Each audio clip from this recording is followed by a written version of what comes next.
Nú komið að rauða þræðinum með Ásmundi Magnússyni lækni.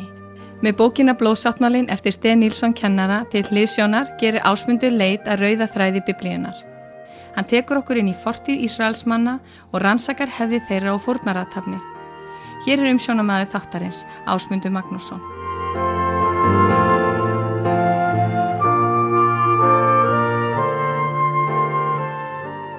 Komið sæl, við höldum áfram að fjalla æðstaprestinn, sem skuggamynd af hinum fullkomna æðstapresti, sem Jesús Kristur, sem við fjöllum einnig Næsta undirfyrirsögn heitir Af frjálsum vilja. Meistarinn tók sér sæti þjónsins, sonur Guðs varð mannssonur.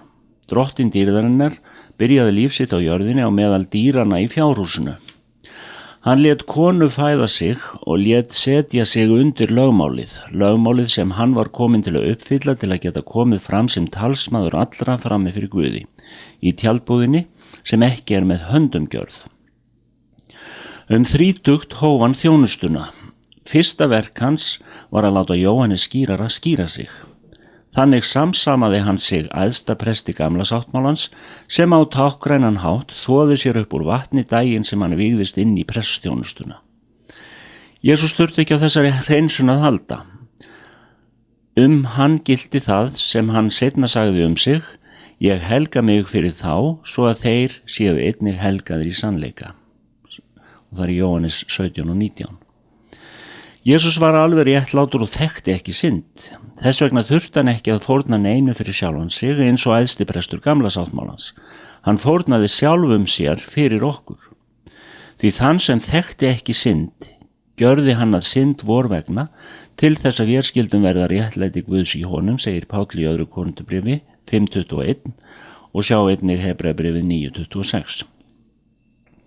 Þetta hinn fullkomna fórn. Hann gekk upp á altarið af frjálsum vilja. Í Jóhannes 10:17-18 stendur ég legg líf mitt í sölurnar svo að ég fái það aftur, enginn tekur það frá mér, heldur legg ég það sjálfur í sölurnar. Eins og Ísak bar hann sjálfur tréð sem honum var ætlað upp á hæðina til Golgata. En enginn fórn gat komið í stað hans, hann var hlýðinn til dauða. Blóðsáttmáli þekkir engin takmörk í hollustu milli blóðbræðra, menn verða að greiða það sem kostar að leysa blóðbróður. Og í Póstlsson 2:24 stendur, en Guð leysti hann úr nauðum dauðans og reisti hann upp, enda gat það aldrei orðið að dauðinn fengi haldið honum. Upprisu morguninn opinberaði hann sig fyrir Maríu og sagði, snertu mig ekki, ég ekki enn stígin upp til föður míns, en farðu til bræðra minna og seg þeim, ég stíg upp til föður míns og föður yðar, til Guðs míns og Guðs yðar. Jóhannes 20:17. Hér hann ekki að tala endanlega ferð sína til himna. Hann segir með þessu að nú sé hann æðstiprestur og að það megi ekki snerta hann fremur en æðstapresta gamla sáttmálans fyrir hann hefur lokið þjónustu sinni í hinu allra helgasta. En Kristur gekk ekki inn í helgidóm höndum gjörðan, eftirmynd hins sanna helgidóms, heldur inn í sjálfan himininn til þess nú að birtast fyrir augliti Guðs vor vegna. Hebreabréfi 9:24. Og svo í Hebreabréfinu 10:14 stendur, því að með einni fórn hefur hann aldur fullkomna þá helgaðir verða. Æðstipresturinn sem við þörnumst. Það eru engar fjarlægðir og engin tími í hinum andlega heimi. Síðar sama dag opinberaði Jesús sig fyrir lærisveinum sínum sem hann þá kallaði bræður og sagði við þá, lítið á hendur mínar og fætur að það ég sjálfur, þreifið á mér og gætið að. Ekki hefur andi hold og bein eins og þér sjáið að ég hef, Lúkas 24:39. Takið eftir að Jesús segir hold og bein en ekki hold og blóð eins og oft sagt. Jesús nákvæmur með merkingu smáatriðina. Hann leggur áherslu á þá staðreynd að hann hefur úttelt blóði sínu við fót krossins og verið fyrir innan fortjaldið himneska og lokið þjónustu sinni í hinu allra helgasta í hásætis sal Guðs. Þar hefur hann borið fram blóð sitt og með því afmáð syndina. Nýji sáttmálinn gengin í garð. Sönnunin fyrir því að sú staðreynd að við megum nú bræður fyrir Jesú blóð með djörfung ganga inn í hið heilaga, þangað sem hann vígði oss veginn nýjan veg og lifandi inn í gegnum fortjaldið, þar að segja líkama sinn. Látum oss því ganga fram fyrir Guð með einlægum hjörtum í öruggu trúartrausti með hjörtum sem hreinsuð hafa verið og eru laus við meðvitundum synd. Og þetta í Hebreubréfinu 10, 19. og 20. vers og 22. vers. Synd okkar hefur verið afmáð. Við höfum fengið að klæðast skikkju blóðbróður okkar sem réttlæti frá Guði, hvílík skipti. Íklædd þessari skikkju sem faðirinn þekkir svo vel getum við nálgast hásæti náðarinnar með djörfung. Samkvæmt Hebreubréfinu 2 og 9 hefur Kristur, Jesús, einnig skipt skikkju. Hann krýndur vegsemd og heiðri vegna dauðans sem hann þoldi. Og í Filippibréfinu 2, 9-11 stendur fyrir því hefur Guð og hátt upp hafið hann og gefið honum nafnið sem hverju nafni æðra, til þess að fyrir nafni Jesús skuli hvert kné beygja sig á himni og jörðu og undir jörðu og sérhver tunga játa Guði föður til dýrðar. Jesús Kristur drottinn.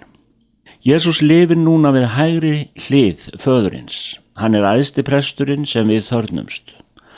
Á hans herðum skal höfðingjadómurinn hvíla. Þessu spáði Jesaja. Sem æðsti prestur ber hann nöfn okkar á öxlum sér og í hjarta sínu.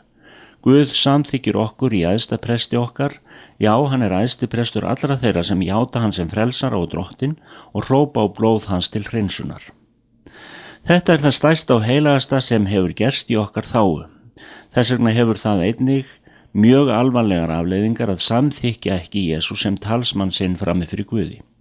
Í Opinberunarbókinni 20, 12-15 talað þetta og ef einhver fannst ekki skráður í lífsins bók var honum kastað í eldstíkið. Engin mannúðarstefna getur máð þessi orð út og fjarlægt þennan sannleika. Meðalgangari og fyrirbiðjandi. Fyrirgefning og sættir við Guð fást einungis fyrir blóð Jesú. Rauði þráðurinn sem byrjað var að spinna á fyrsta degi syndafallsins í Eden hefur nú verið bundin við hásæti Guðs á himnum. Sem æðsti prestur Jesús meðalgangari betri sáttmála sem byggir á betri fyrirheitum. Hebreubréfið 8 og 6. Þess vegna hann meðalgangari nýs sáttmála. Hann dó og bætti að fullu fyrir afbrótinu undir fyrir sáttmálanum til þess að hinnir kölluðu mættu öðlast hina eilífu arfleifð sem heitið var. Stendur í Hebreubréfinu 9 og 15. Og í 1. Tímóteusbréfi 2, 5-6 segir Páll: Einn Guð, einn og meðalgangarinn milli Guðs og manna, maðurinn Kristur Jesús, sem gaf sjálfan sig til lausnargjalds fyrir alla. Þessi orð segja skýrt að Jesús meðalgangari vegna þess að hann maður og vegna þess að hann hefur gefið sjálfan sig til lausnar. Fyrir hverja? Kólussarbréfi 1, 21-22 segir frá því: Og yður sem áður fyrri voruð fráhverfir Guði og óvinveittir honum í hugaðir og vondum verkum, yður hefur hann nú sátta gjört við sig með dauða Krists í jarneskum líkama. Hann vildi láta yður koma fram fyrir sig heila og lítalausa og óaðfinnanlega. Vegna friðþægingavers Jesú engin fordæming til fyrir þá sem koma til Guðs í gegnum hann. Sem meðalgangari kynnir Jesús glataða syndara frammi fyrir Guði og fær þá viðurkenda sem börn Guðs á þeirri forsendu að Jesús náði sáttum með dauða sínum. Engin getur komin til föðurins öðruvísi en í gegnum meðalgangaran, Jesú Krist. Hann getur til fulls frelsa þá sem fyrir hann ganga fram fyrir Guð, þar sem hann ávallt lifir til að biðja fyrir þeim. Hebreubréfið 7:25. Hann nefnilega einnig fyrir biðjandi okkar. Hann biður ekki bara fyrir syndurum. Í Rómarbréfinu 8:34 talað Guðs útvöldu sem Kristur við hægri hönd Guðs biður fyrir. Því skildi þess þurfa.